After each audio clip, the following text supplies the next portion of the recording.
My small batch baked mac and cheese recipe is easy and delicious.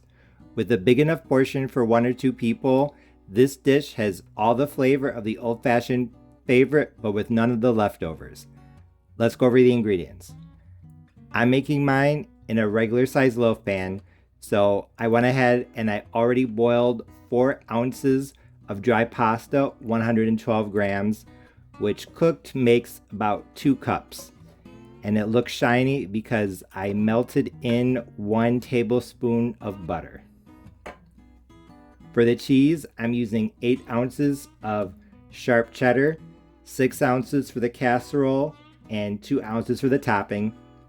To add some moisture, creaminess, and tanginess, I'm going to use half a cup of sour cream, 120 grams, half a cup of milk, 120 grams, and for flavor, half a teaspoon each of black pepper, onion powder, and garlic powder.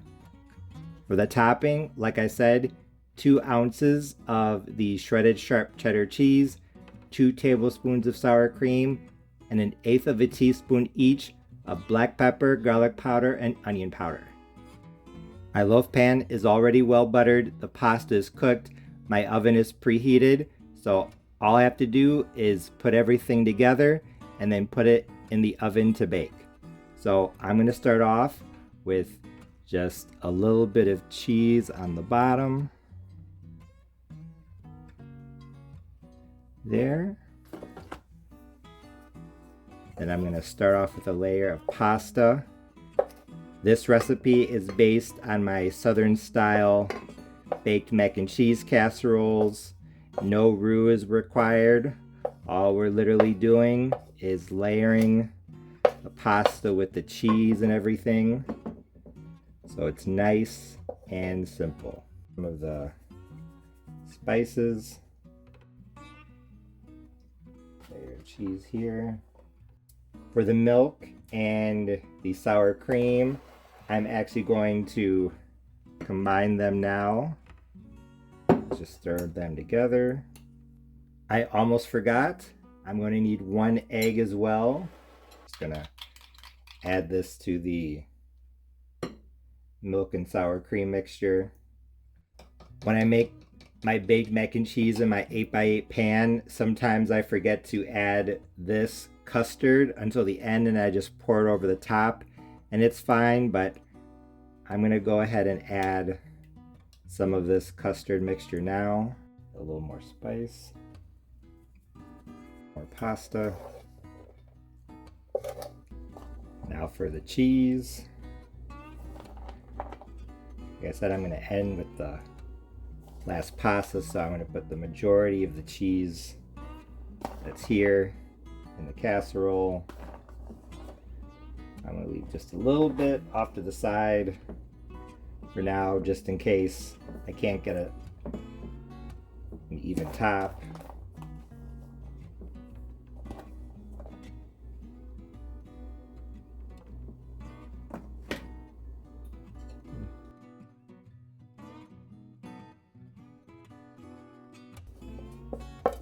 Last bit pasta. Now for the last of that custard. As you can see, the main part of my small batch baked mac and cheese casserole is now done. So now it's time for the topping. Although you could definitely just sprinkle the last 2 ounces of cheese on top, I'm gonna mix the cheese with some sour cream and more spices because it's all gonna melt together to make a really nice flavorful topping. Now I'm just gonna mix everything together here in this bowl. Now I'm just gonna put this on top. Spread it out as best as I can. Just gonna put it on in dollops, for lack of a better way of describing it, and then try to spread it out. My mac and cheese casserole is now done, so I'm gonna put it into a 375-degree oven, uncovered. I'll let you know for how long. I just pulled my small batch baked mac and cheese out of the oven. It was in at 375 degrees Fahrenheit uncovered for 40 minutes. 40. It looks and smells fantastic. As you can see, this small baked macaroni and cheese looked amazing. The top was brown and bubbly, just how I like it, and it smelled really good as well because of the plentiful spices. I was really excited to try this, so after letting it cool down for about 15 minutes, I dug in.